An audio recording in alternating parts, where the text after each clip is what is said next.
about the investors and other government agencies that come and support Gomi Cooperative. Right now, we are still doing it at a very, very low level, and we are using the locally available materials. We can even just move outside this garden, this house, and we make our fertilizer, and we make our chemical.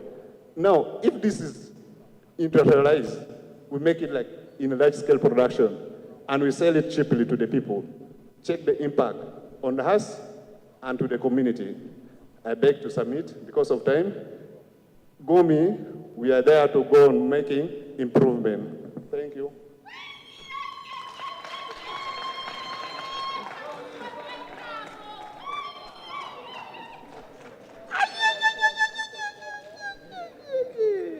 Yeah.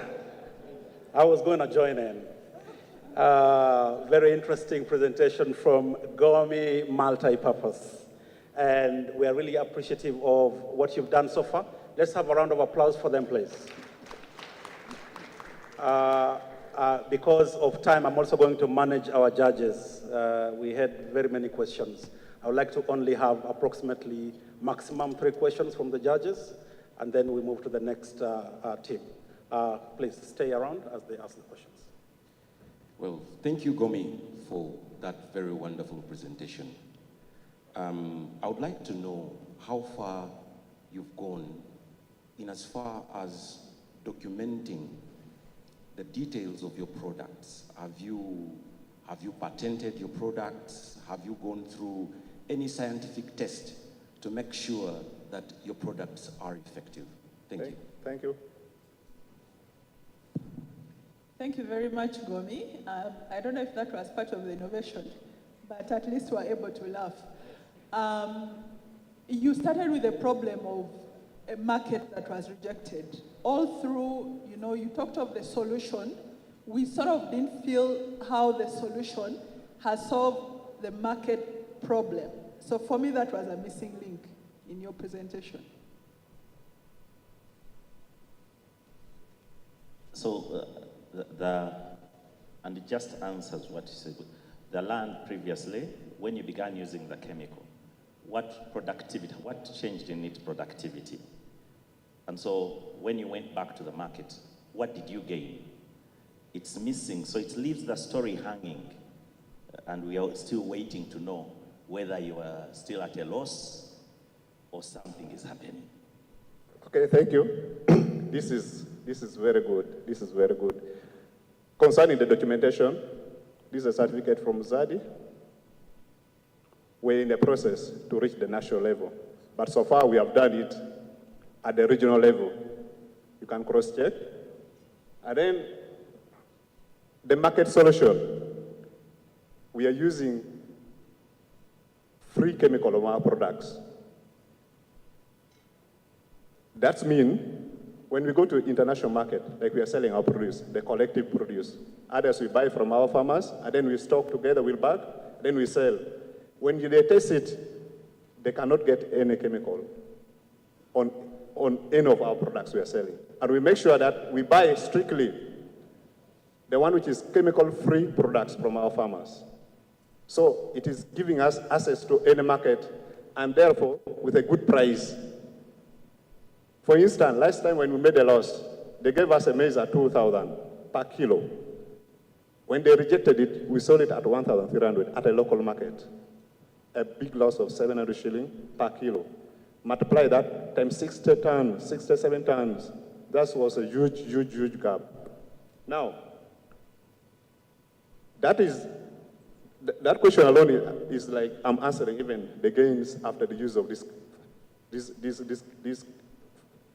free what? Free chemical. This gomicide and gomifat. Let me tell you, we are talking about the reality currently in the market. When you go to people who are buying produce, especially international agencies, they don't need any chemical in it. I know there are very many people here exporting our products of different nature. They taste it. Okay, time up. Thank you. Thank you. Could you go to the last slide? Just something I want to point out. Time up, Jasper. Thank you very much, Team Gomi. Time is part of the test for this, so please take note, teams. We have 3 teams remaining for this session. Please, let's give them a round of applause as they settle in. And I saw they came ready. They came to showcase all their product that they have. Without wasting time, allow me to introduce Lira Garment Designers Cooperative to come and do their presentation. Let's welcome them with a round of applause.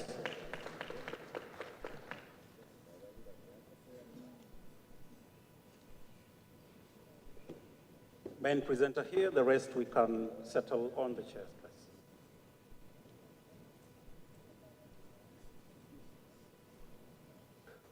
Greeting to all the judges in the House, ladies and gentlemen, good afternoon. My name is Amule Esther Zawadi. I'm the chairperson, Lira Garment Designers Cooperative Society Limited. Please allow me to introduce my team member. We have Francis Ogwal, who is a lead manager. We have Okello Vincent, who is a production manager. And we have Rukia Joyce Alou, one of the tailors in the cooperative.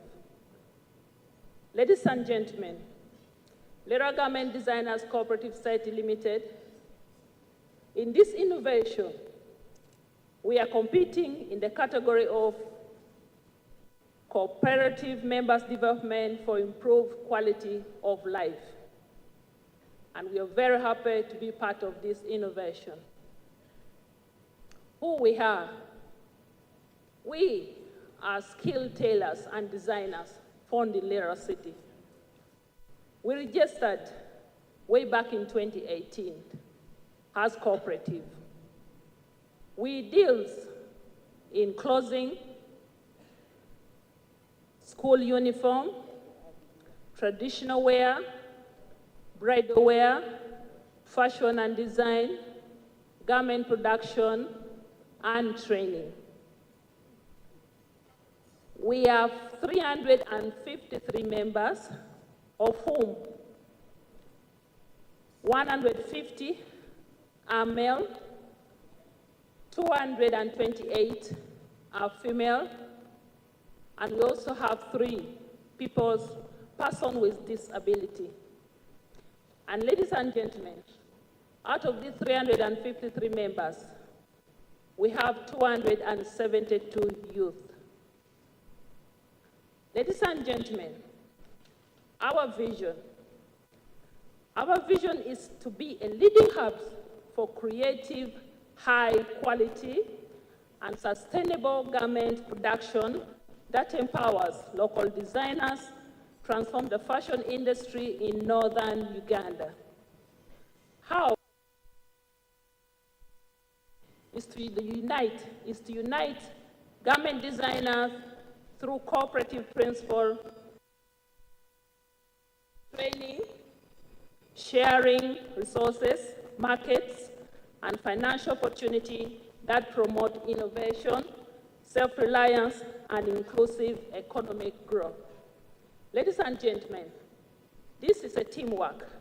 Allow me to call my colleague, Francis, and take over.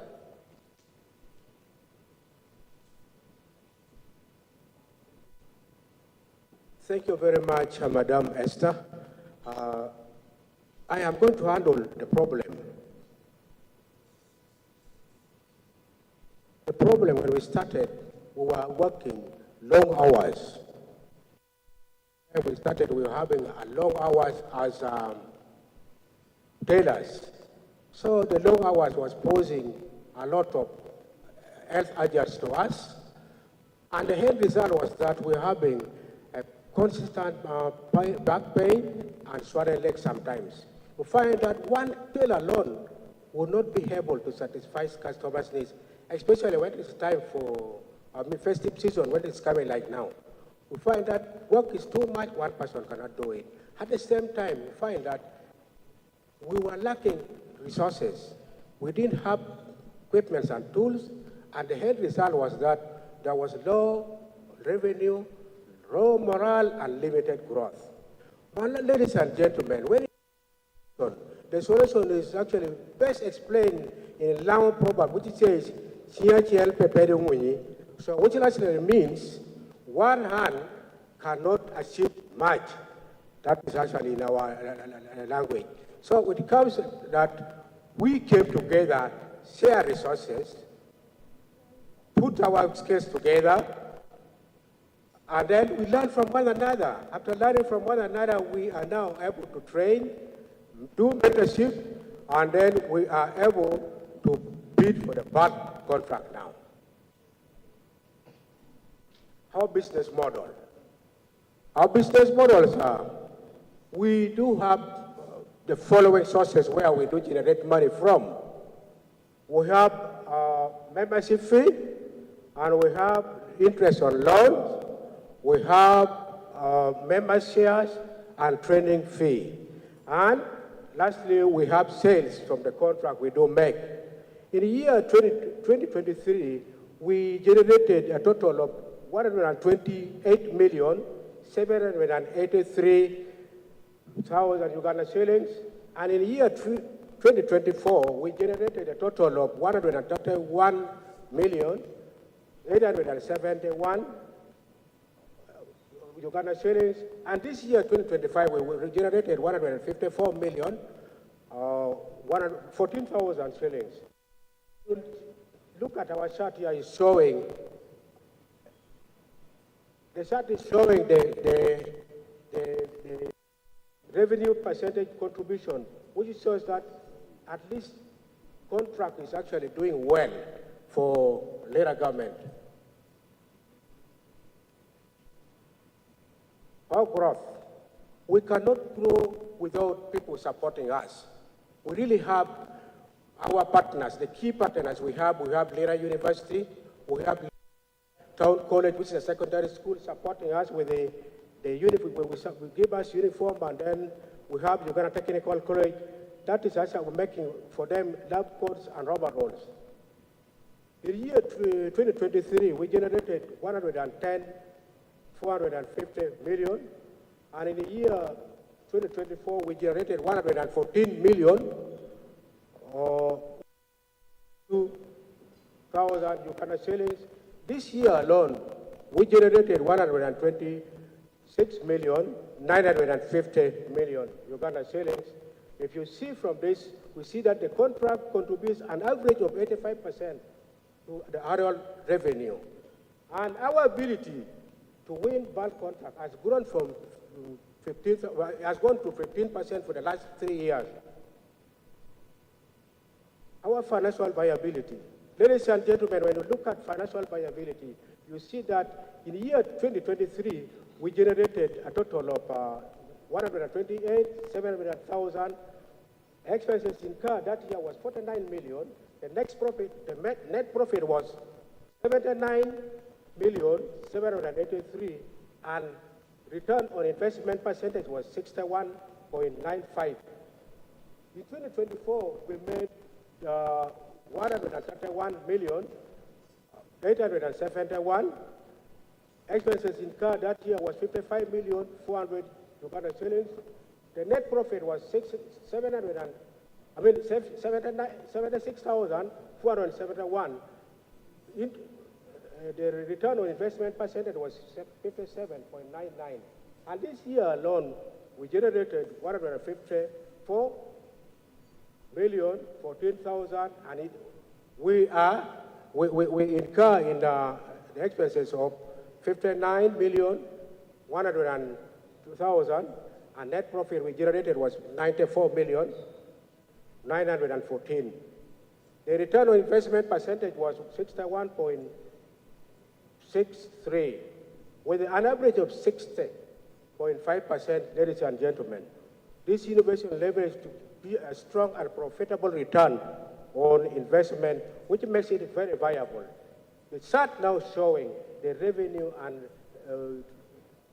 the return on investment, which shows the percentage that we are actually growing.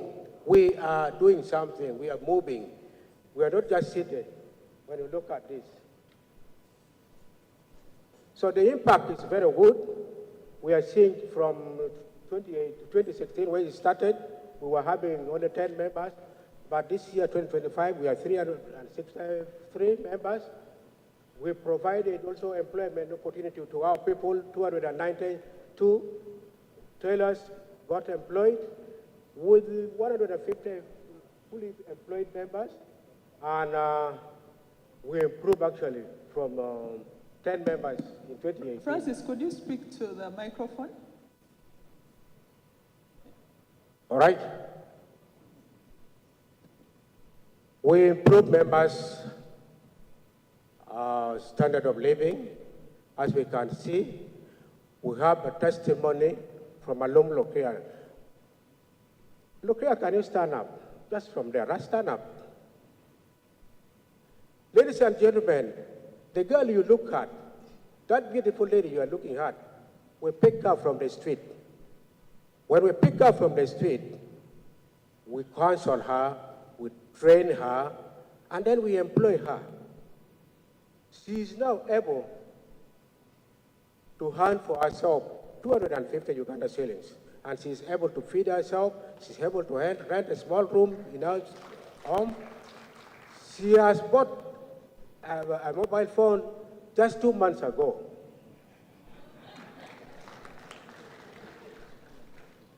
Roskia, you can sit down now. She can now support even relatives if she can have them.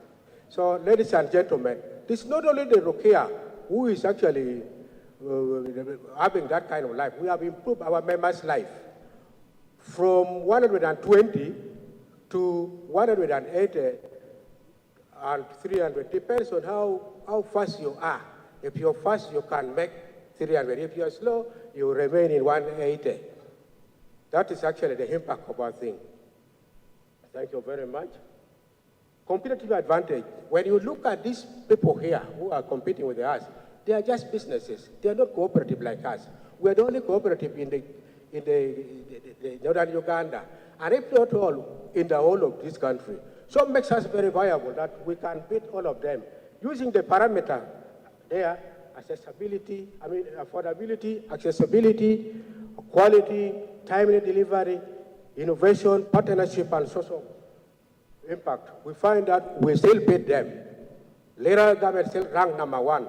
But we want to improve on certain area where we mark very well. You see that in the accessibility. Since we are going to open 3 new locations, one in Gulu, one in Soroti, and one in Kiriandongo, because of the catchment point where we can attract people from Juba, from Congo, elsewhere. And also we are moving there because of technical institute, which is actually in Kiriandongo. So we tend to improve on this marked area. You're seeing accessibility.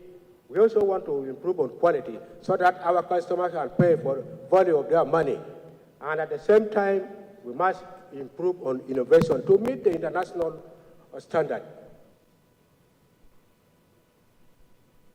Key milestone and roadmap. In 2016, we gathered as tailors. In 2018, we came and registered officially as cooperative. In 2021, we received 47 industrial machines from the Ministry of Trade, Industry, and Cooperative. 2022, digital 4 machines were given to us by Ministry of Trade, Industry, and Cooperative. 2023, we acquired a large contract, which we started from that year. And that same year, because of the large contract, we opened 2 new distribution points. In 2024, we opened the 3rd distribution point. And this year, again, we have signed a large contract with the Chaba Technical Institute, which is actually in Uyam district.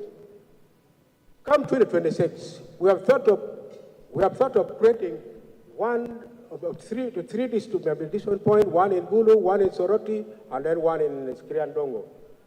We also hope to create new jobs, 250, and double members' effort. Future plans. When we win this money, of course we are winning without any question because of the uniqueness of our cooperative. We shall use it as follows. We shall add only the following machines we have put there. 3 industrial machines at 9 million, and then knitting machine because of the demand of sweater in that region. And then we have put one cutting table, which total to 20 million.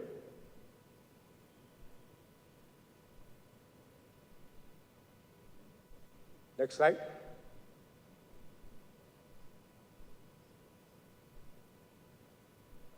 Finally, these are our innovation team. Ladies and gentlemen, we have Esther Amule Zawadi, the chairperson of the cooperative, has experience in leading the cooperative. She has a diploma in fashion and design. Ogwal Francis, the speaker who is speaking right now, is a person who holds bachelor degree in human rights and good governance. We have Okello Vincent, the person in charge of training. He holds a bachelor degree in fashion and design. As I conclude, this is just the distribution point I mentioned the other time, that side. These are the distribution points we have. We have one in Bote Avenue, one in Rama Lane, and one in opposite the main market. As I conclude,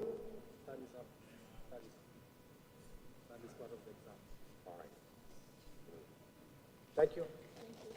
Don't go away. Don't go away. Don't go away. We are really grateful for this wonderful team from Lyra, the Lyra designers. Let's give them a round of applause. Thank you so much for showing us what you've got. And I can actually see our chair lady is that one of our designs? Interesting. So we're going to take some questions from our judges, and then thereafter we shall have a response. Let us be clinical in our responses so that we can save on the time. Thank you. Thank you, Lyra Garments, for that wonderful presentation. I'm still yet to appreciate the uniqueness of your garment innovation that is different from other cooperatives. Well, you've mentioned that you are effective, you're timely, and so on. But I'm still yet to see that uniqueness that makes you different from all the other cooperatives. Mine is really precise. You started with back pain. I don't know how long you were working for, whether there were 24 hours or 18 hours. And so with your coming into the cooperative, how much of that time has reduced? Also, you talked about getting smaller money before you pulled. So how small was a contract before? How big was a contract after pulling together? That did not come out. Then also, as a cooperative, there's a business model that did not come out. How do you share in this money? If you pull your services together, who gets what, you know? I think at least an earlier cooperative had, showed us the structure of how their money is split between the cooperative members and the cooperative. All that did not come out clearly. So it did not bring out the innovation in the way that we'd want to appreciate it. Thank you so much, Lyra Garments, for your presentation. Mine is on the scalability in terms of your plan to expand. So you have indicated what you intend to do with the 20 million. But in the coming years, beyond the 3 points, what is your plan beyond that? What will happen after you get these machines? How many more youth do you expect to take on? So you have, they grow to 1,000 in 2 years. Will you have 6 more branches in 3 years? So that plan to give us a picture of how you intend to scale, I think did not come out clearly, but thank you very much for that good work.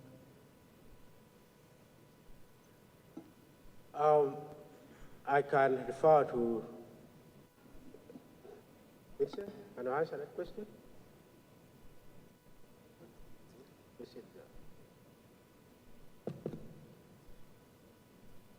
Yes, this is Okello Vincent. I'm going to answer a question on time, which leads to the aged or sickness, the back pain.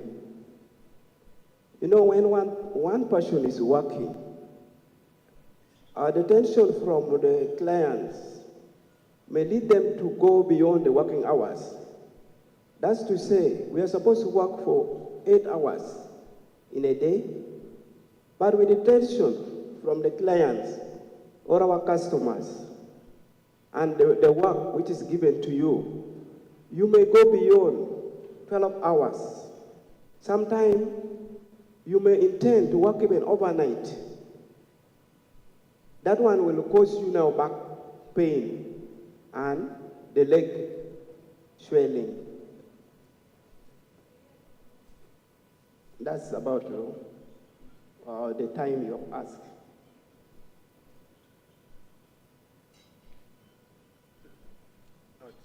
There's another question. Esther, can you answer that? Sure, man.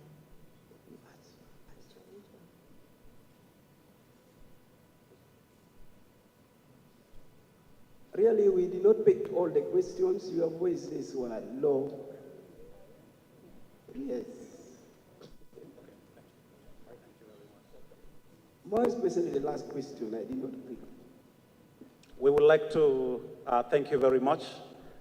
We'd like to appreciate you, our team, for actually showing up and actually showing us what you're doing in Lira. Thank you very much. Let's give them a round of applause as they go and take their seats, please. Thank you so much, and well done once more, Lira designers. We would like to go to the next one. This is our second last team, and I would like to welcome Budaka Constituency Carpenters Enyonga Cooperative. Please, Emioga Cooperative. Let's give them a round of applause as they come, please. Thank you very much.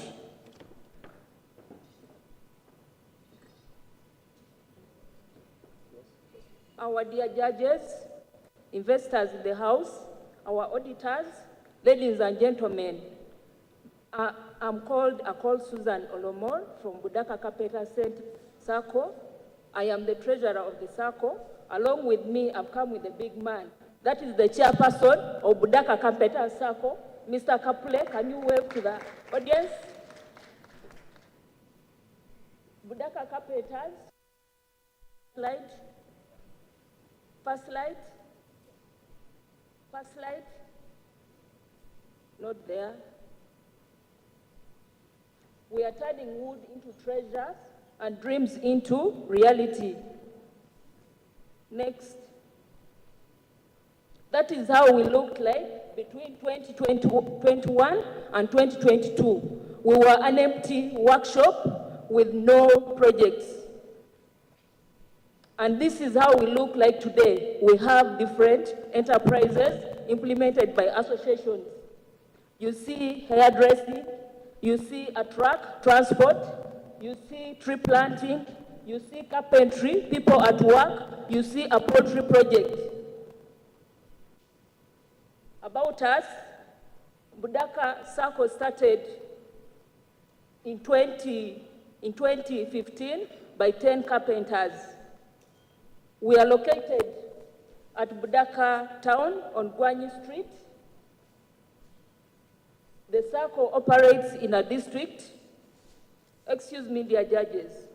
The presentation I sent, the recent one, wasn't this. So I am a bit confused. I sent a current presentation, which was not that. So I don't know.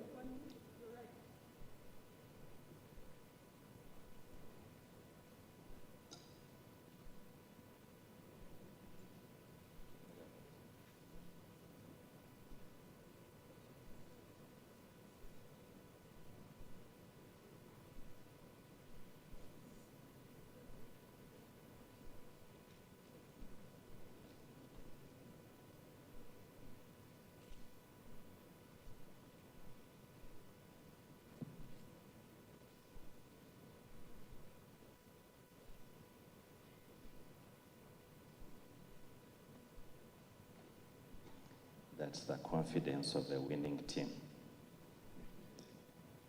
Very sure of what they want to say to us.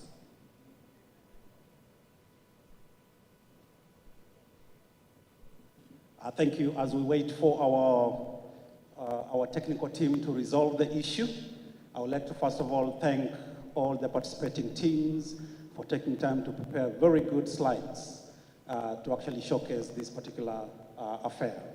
I would like to also appreciate the Africa Union for organizing this wonderful week in Uganda, courtesy of our own Ministry of Trade, Industries and Cooperatives. So we are so, so glad that this is actually happening here in Africa, in Uganda. So I want one person to just give me an answer to this. What is the first cooperative that was formed in Uganda? Anybody who has an idea? The first cooperative that was formed in Uganda.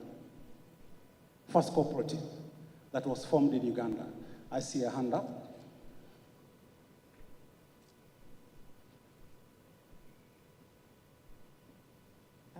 Good afternoon.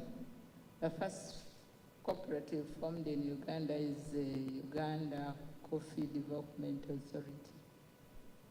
Uganda Coffee Development Authority. Okay, that's her answer.